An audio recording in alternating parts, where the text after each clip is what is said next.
Inside the Bourbon Room, we welcome an Americana voice straight out of East Tennessee. Madelyn Tallent, where every song tells a story. Honest, roots-driven, unforgettable.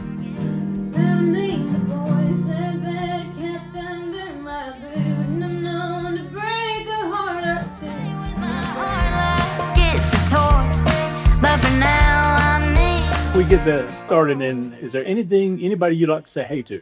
Hello, grandparents. I know all of you are listening to this right now. That's good. I mean, hey, might as well. Thank you, officers. Yeah. Now, can you explain to us why you wanted to be on this podcast? I mean, you know, it's new, so it's a whole new platform that we're doing here. Why did you want to be on it? Yeah, for sure. I mean, you're a very down-to-earth guy, I think, and I'll always take an opportunity to talk about my music and talk about what I'm here to do in an authentic setting. So. All right, well, good. Well, if you had to pick from your song, what song of yours would most identify you? Which track? This answer changes like from day to day, but there was a time when I would have said that Mean to Boys is what I most align with. Now I'm not in that place anymore. There is a song that I wrote, and we're planning an album. Hopefully this one will be on it. It's called Reason to Hate Me, and it's basically just a compilation of nasty things that people have said to her about me, and it's a kind of like, okay, I can't win, so I'm just gonna do my thing type deal. Yeah, there's always haters out there. There's always haters out there. Oh, for sure. When did you first start writing? Was it you just first journal and things like that, or did you just start right off?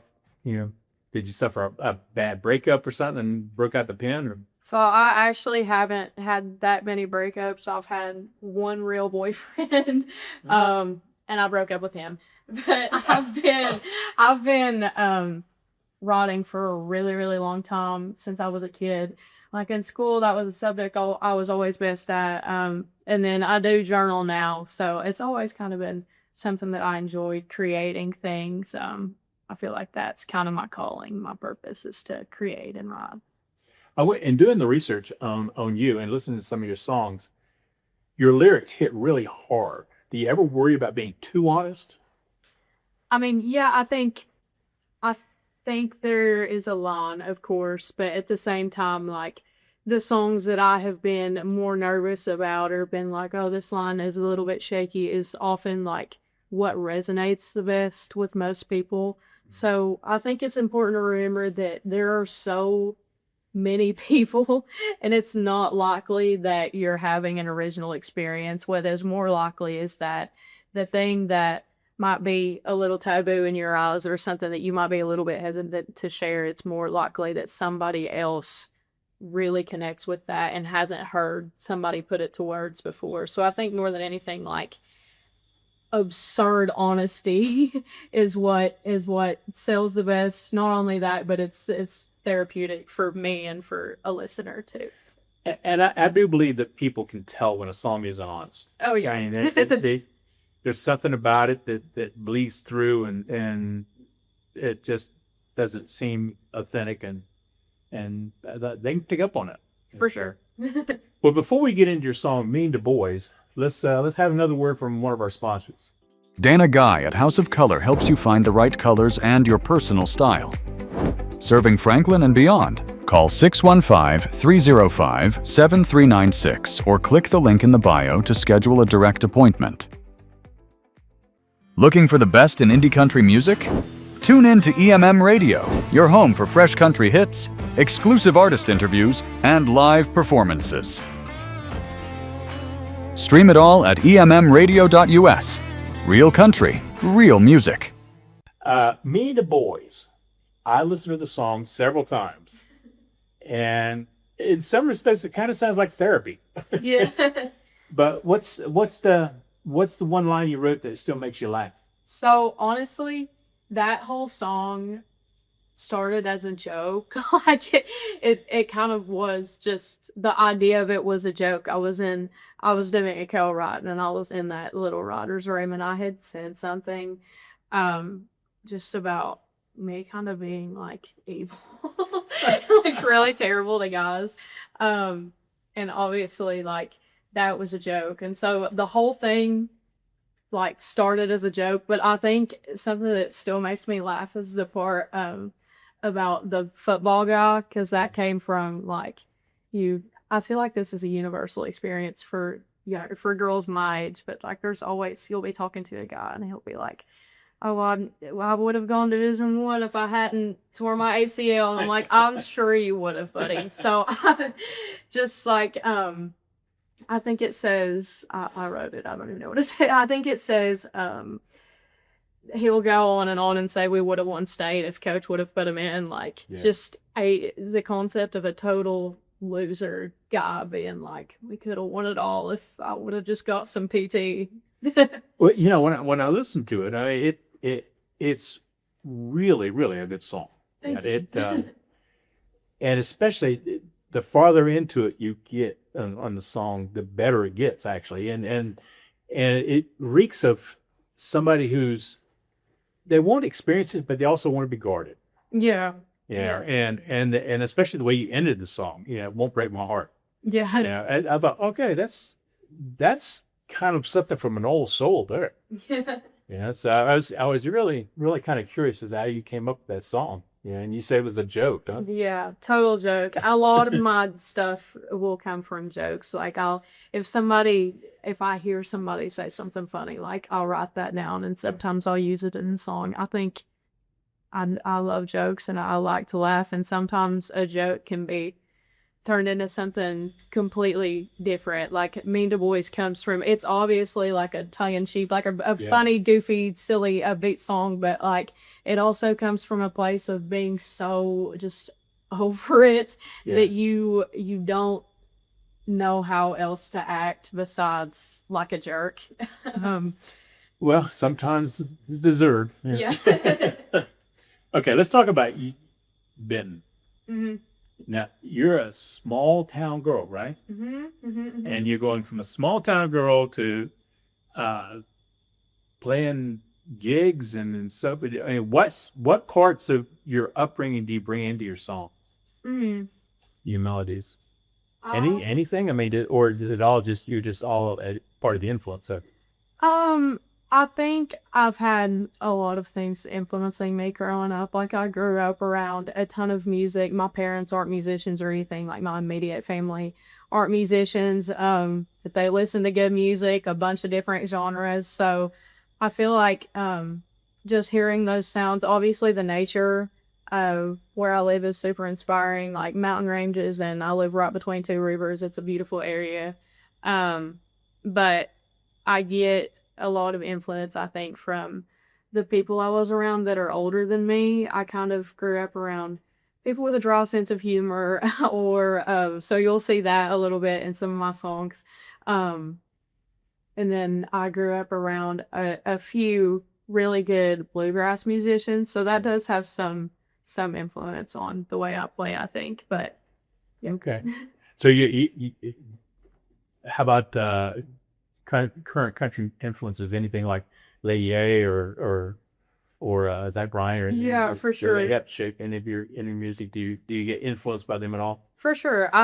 Lady A and Zach Bryan specifically, I do love both of them. Lady A is super nostalgic to me because that's kind of like my childhood. I'm only 19, so Right. That's kind of like childhood music for me. I grew up listening to Sugarland. Loved Jennifer and Eddles from Sugarland.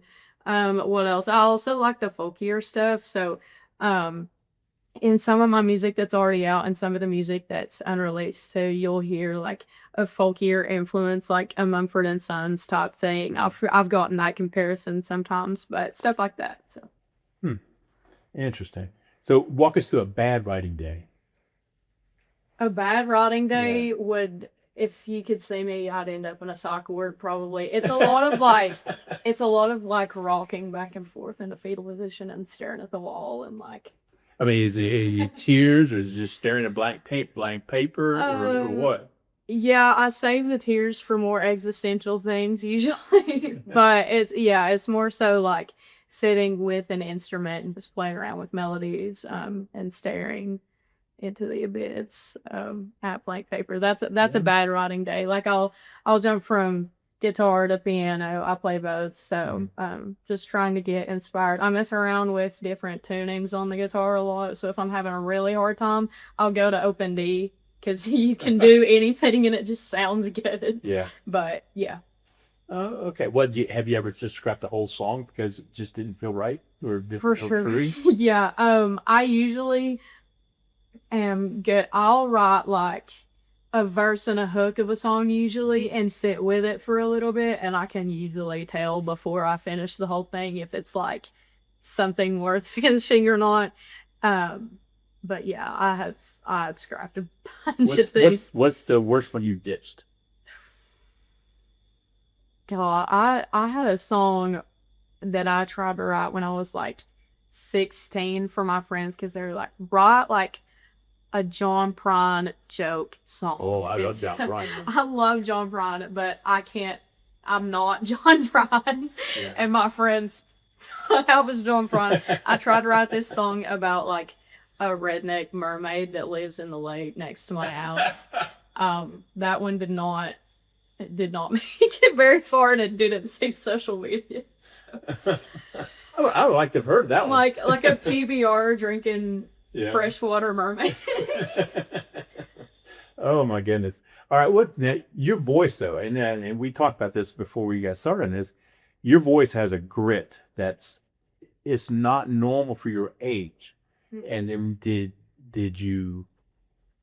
Tennessee just give that to you, or did you work that, or because you have almost a Bonnie Raitt grit to your voice. Thank you. And it's interesting, especially for somebody as young as you are. Mm-hmm. Yeah, so I've always kind of had like a grittier voice as I got a little older. Obviously, when I was starting out, I was like 9 years old. You're not gonna have a 9-year-old with like a raspy grit. But when I got a little older, it just came along more naturally. And I kind of learned I'd figure out that people liked it. And I'm a people pleaser. I love people. I love doing things that people like. And I realized that people liked that. So I kind of like refined it a little bit and learned where to place it to give more power to certain lyrics or like a certain melody in a song. So yeah, kind of just homing in on what God gave me. Well, I mean, and again, in listening to some of your work, it fits your music, the kind of song that you write. Some of your songs, I mean, they can be a little dark, mm-hmm. Until you listen to them a couple of times and you want, oh, no, I think I see what she's trying to say there. So, but if you could co-write with anyone, who would it be? John Prine. Really? Yeah. Now that's amazing because a lot of people don't like John Prine. I love John Prine. If I could like revive John Prine, he has is it called When I Get to Heaven? I love that song. I listen to it like twice a day.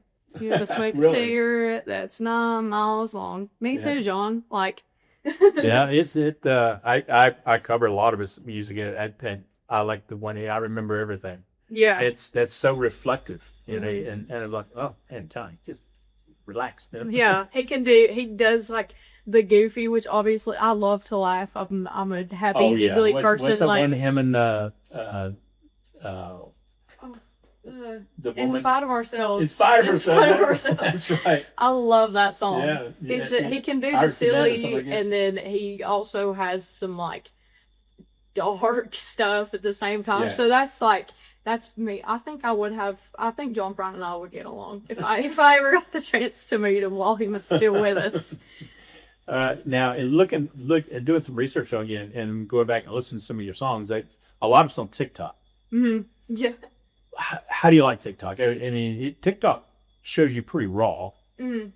Do you like that platform, or do you feel like it kills the vibe some, or takes some of the magic away, or how do you feel about that? So in the beginning, I had a really hard time with the TikTok. I started posting consistently like 2 years ago when I decided I was going to make a career out of this. But I had a really hard time with like the filming myself. No sane person gets excited to like go out into the middle of the woods, because I was having to really stage things a lot and be super strategic about the things I was posting, because it's like, you need a visual hook, you need a verbal hook, you need a robotic looking smile. And I was like, I feel like a singing robot. Like, this is so bad. That's how it was in the beginning. And then I've had a couple videos like pick up a lot, and I've been able to really build my following. And since then, like, I've been able to kind of post more raw content, which I've found out does better. People don't want something staged, like they want something pretty authentic. So I feel like since being able to post more raw stuff and more stuff that actually feels true to me and authentic, I've really enjoyed that platform. I've had a really great experience on TikTok and social media in general. I've gotten great feedback. I know a lot of people say like it'll kill your confidence, but I've gotten minimal death threats, only like 3. But yeah, there's always haters, but I've genuinely had like a mainly positive experience on social media, and I'm really grateful for that. I know that's not most people's experience. I don't know why people on the internet are so nice to me, but they've been great to me. So I love I love my TikTok family and my Facebook and Instagram family. So I have a lot of fun with it now. In the beginning it was hard. Now, when you go out to do those TikTok videos, is it just you're doing it all? Oh yeah, I record by myself. I remember in the beginning my mom would try to like come with me, and I'm like, I'm like, please don't watch me record myself. Like, this is embarrassing. I would go like out places in nature, and people would be like walking by in the summertime, because in the summertime where I live becomes like more of a tourist destination because of the whitewater rafting and everything.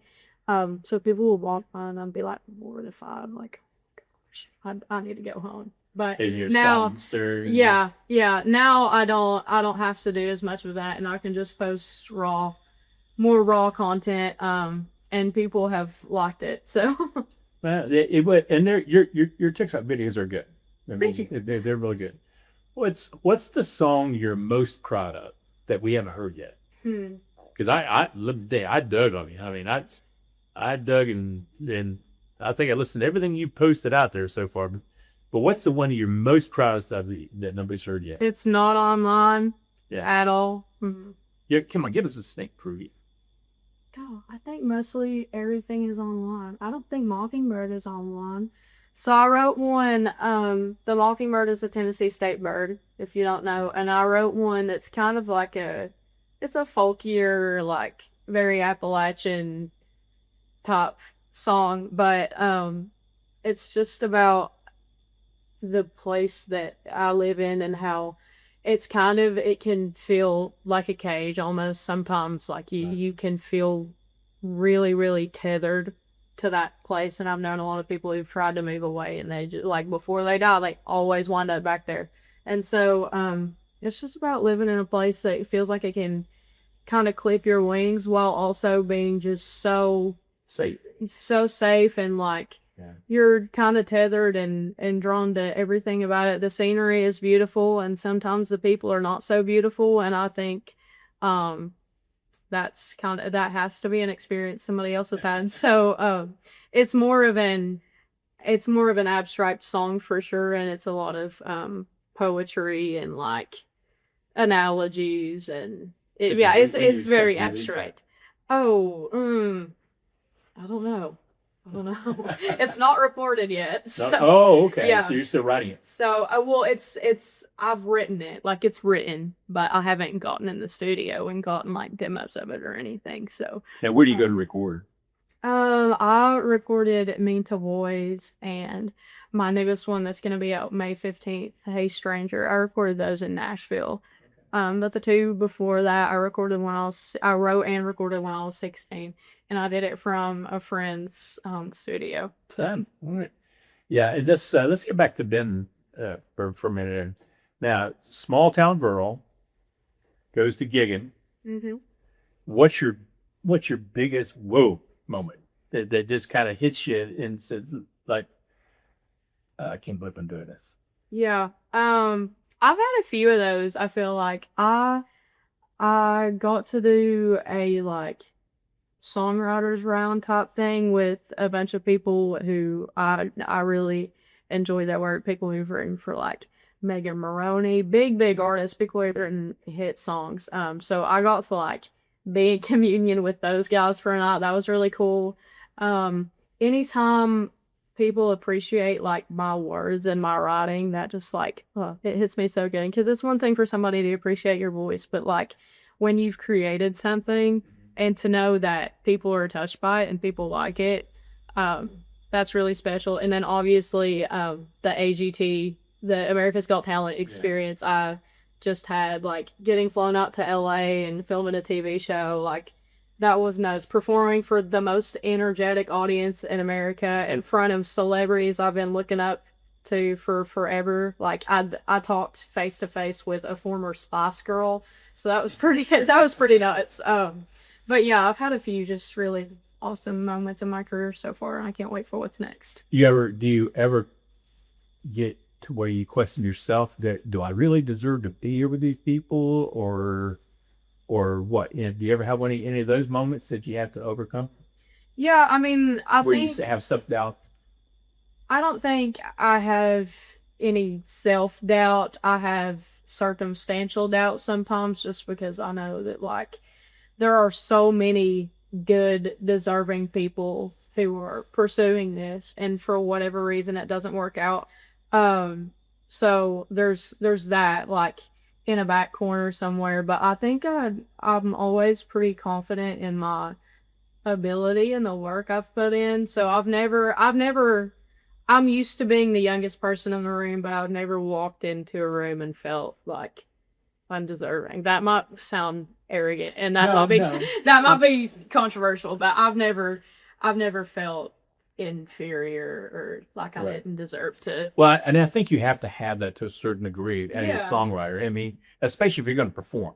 For sure. People, I don't think really realize, I mean, I'm a musician myself, but I don't think people realize how terrifying it is to get on the stage in front of people and hope to be accepted. Yeah. You know? Yeah. And it only takes one knucklehead, it can ruin a night, but and it happens. It happens. But I find for the most part, though, other musicians are very supportive of musicians. Yeah, for sure. Because I mean, we all know what the deal is. Yeah. So how do you balance being vulnerable in your lyrics without giving everything away?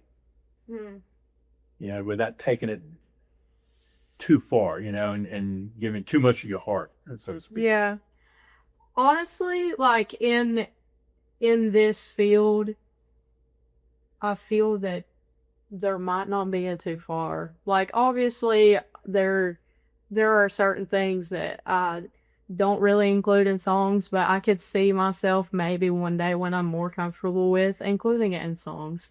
There are things that are not PG that I don't think that should be included in songs. But, like when it comes to my heart and my spiritually, like where I'm at, I don't really believe in hiding things or keeping them from people, because, I mean, like I said, there are so many people, and you've never felt something that nobody else has felt before. Like somebody else has been there.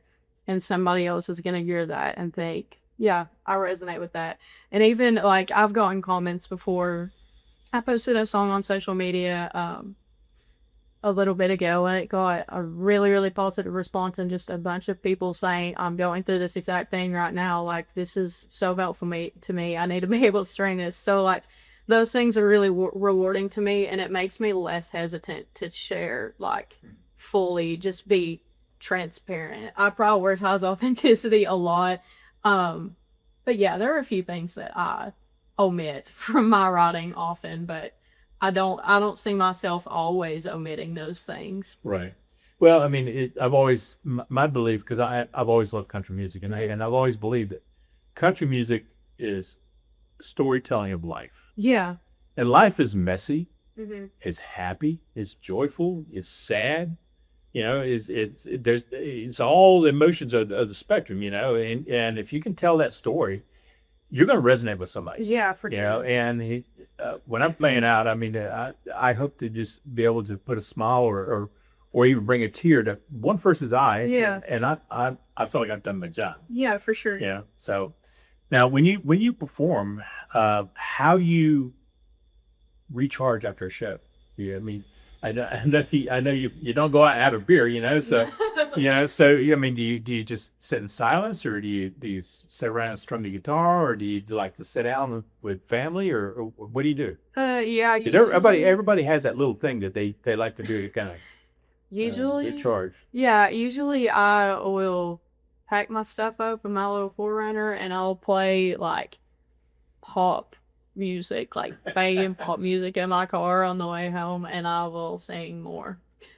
That's a hot take. I guess I don't know. People get confused by that when I say that. They're like, "Do you ever get sick of singing?" I'm like, no. I was talking to a guy one time and he was asking me, he was like, how much music do you actually listen to in your downtime? I'm like, I'm always listening to music. I'm always spinning a record. So, and it shocked him. He was like, I would get sick of it. But there's just so much music. It's like, I feel like the only way you get sick of it is if your horizons aren't broad enough that you don't have all the music that you could listen to. But yeah, usually I get in my car and turn on banging pop music and get a sweet treat and go to bed.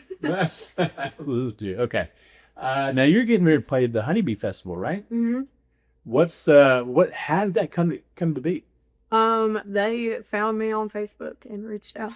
Really? Yeah, so from my Facebook reels that I post on there, they found me and reached out and asked me to play. I'm super excited. Any nerves about playing it? No, I'm super duper excited. I love festivals. So that's what we're trying to do more of this season. We're trying to get more of those in the schedule. I'm playing Pumpkin Town, which is a pretty big local festival, but I'm just excited about the festival. So, what's the one song you're dying to play there? Or anywhere, right? That you really enjoy playing, the one song you enjoy playing the most. Even if it's not one of yours. I love Cowboy Casanova by Carrie Underwood. It's just so much fun. I love it. It's headbanging. It shows my range. It's fun. It's sassy. I love it. Well, we have more questions for you, but before we get there to them, I want to let everybody know that these episodes are brought to you with the help of our sponsors. And if you're a business or you'd like to be a sponsor, just email us at 615distillery@gmail.com and we'll get back to you. Don't think that you have to be directly involved in the music industry to be a sponsor or anything like that, because sponsorship and help comes in all forms, from a hotel that will comp a room for an out-of-town songwriter who comes in to do the video, to boots and guitar strings. So everyone here at the Distillery is involved in performance of music in one form or another. We know it's a hard, and it's hard to be in the industry, and it's hard to become numb. That's why we do this. We bring the songwriters in, and we try to get them out there where people can know them and get to know their music, and we do it all at no expense to the songwriter other than getting here. So if you want to become a sponsor to help keep these things going, so we can get these new songwriters out there, give us a call or shoot us an email, and we'll get back to you. So that's the end of my soapbox. So, Madelyn, the thing that I ran across was listening to some of your music there was on Facebook. You had a lyric, and one of them said, "We haven't been this lost since the garden." Oh yeah. Can you explain that? Because that was a little bit of a dark song. Yeah, I think without getting too political, we're not doing great. Like, humanity is not doing very well, and like, you just look up sometimes and you're like, man, I'm really glad that God promised not to flood the world again, because like, if he hadn't done that, he'd been like, all right, well, it's full factory reset and get all y'all out of here.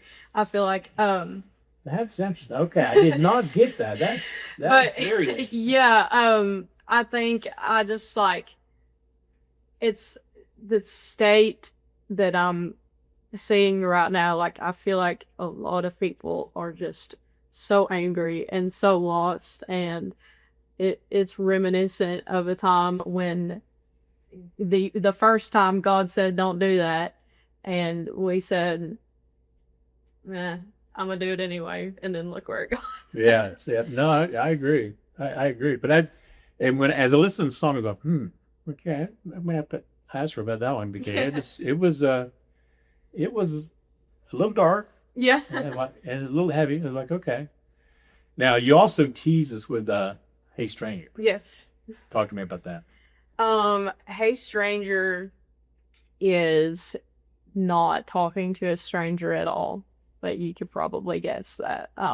It's kind of like it's actually an I know you so well type thing. It's like when you spend time apart from somebody and then somehow they like wandered back in a little bit. It's kind of being like, all right, I know you so well. I know how this goes, and I know that one of us is gonna get hurt by the end of it, and this time it's not gonna be me. Okay. That's an interesting take on it. Yeah. So it's not too different from Me to Boys. I feel like melodically it definitely is very different. And even thematically, it's a little bit different.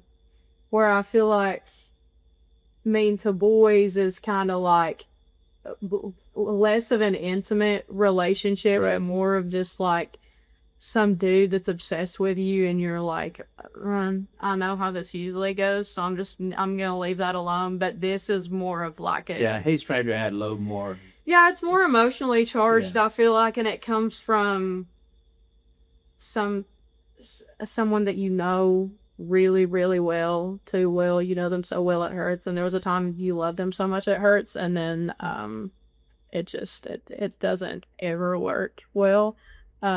So yeah, I feel like it's definitely more emotionally charged in that way, and it hints at a more mature kind of dynamic between two people. Oh, it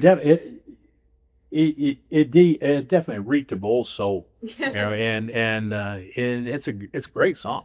I mean, I can't wait for you to put it out publicly and let everybody hear it. It is.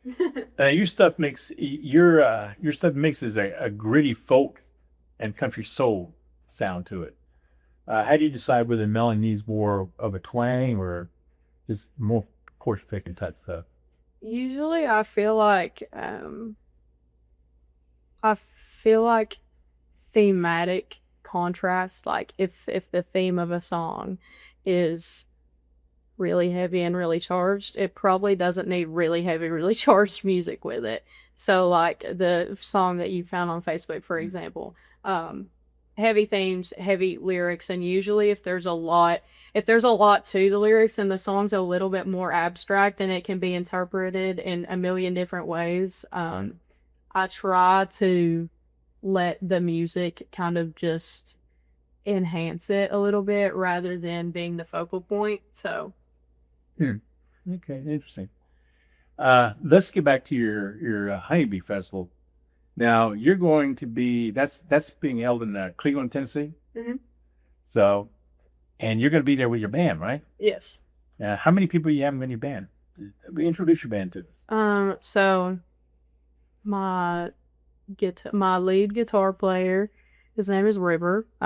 He's from California, and he's lived in Tennessee for a few years now. But he's super duper talented, has a great ear for music. My acoustic guitar player, Malachi, also came with me to Los Angeles for America's Got Talent, but he played banjo on AGT. But he does acoustic guitar for me. Hunter, my drummer, also super talented. And my bass player, Mike, is our newest addition to the band. So that's my band family. Yeah, I think I seen something. You were looking for a bass. Yeah, we found him. Great guy. Good. Yeah. Now Now you're going to be at that festival. This June 13th. Is that the date for it? Probably. Yeah, and the name of your band is Deadwood Revelry. Revelry. Yes. All right. Hey, what do you think it's going to be like? Super duper fun. Festivals are always fun.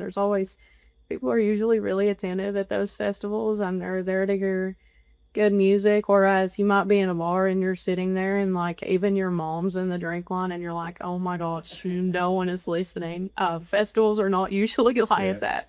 Yeah. So Yeah, it's definitely going to be a charged atmosphere. Now, What song do you think that you would like to play that's going to match that sweet, stingy bee thing? Ooh. American Honey by Lady A is a really good one. We like American Honey. You do, right? Mm-hmm. So you think that's going to, y'all going to play that? Yeah. Why not? Yeah. Well, at this point, would you mind playing your song for us, Million Boys? Of course. And we'll take you into the Bourbon Room, get you all set up. And while Miss House gets set up, we have a word from our sponsor. Dana Guy at House of Color helps you find the right colors and your personal style. Serving Franklin and beyond. Call 615-305-7396 or click the link in the bio to schedule a direct appointment. Looking for the best in indie country music? Tune in to EMM Radio, your home for fresh country hits, exclusive artist interviews, and live performances. Stream it all at emmradio.us. Real country, real music.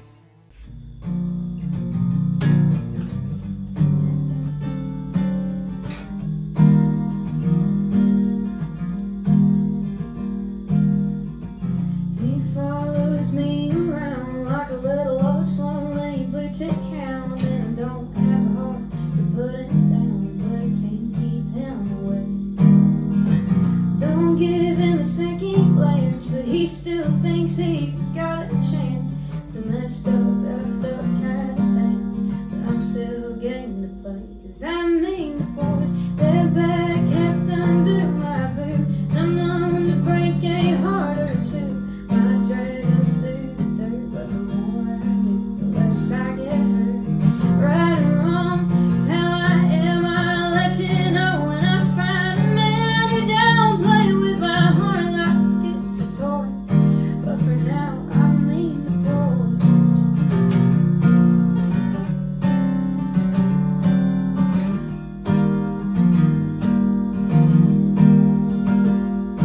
If he somehow scores himself a day and I fix my hair, would he show up late? Go on and say we would want to stay if Coach would have put me. Would I find myself surprised? Or might just be a Mr. Right and finally apologize for the mess that I have been. 'Cause I mean the boys, they're better kept under my boot. I'm known to break a heart or two.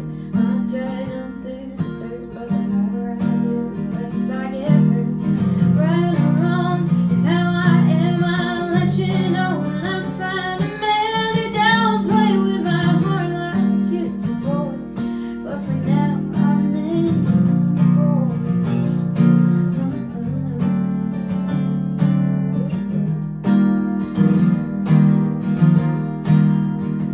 'Cause I mean the boys, they're bad, kept under my boot, and I'm known to break a heart or two. I drag them through the dirt, but the more I do, the less I get hurt. Right or wrong, it's how I am, I'll let you know when I find a man who don't play with my heart like it's a toy. But for now, I mean the boys.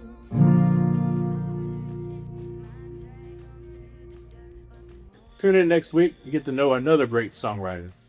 You can view the snippets of this broadcast on all social media platforms and the full episode on YouTube and our website, thedistillery.music. Additionally, the audio from this episode will be rebroadcast on ENTM Radio worldwide. So tell your friends about the Distillery and especially the great songwriters you're getting to know here. Buy their songs outright, stream them, help them any way you can. Put them in your playlist. Let's keep these storytellers of life, active, because that's what country music is all about, telling the stories of life. Take care and be good to one another. See you next week.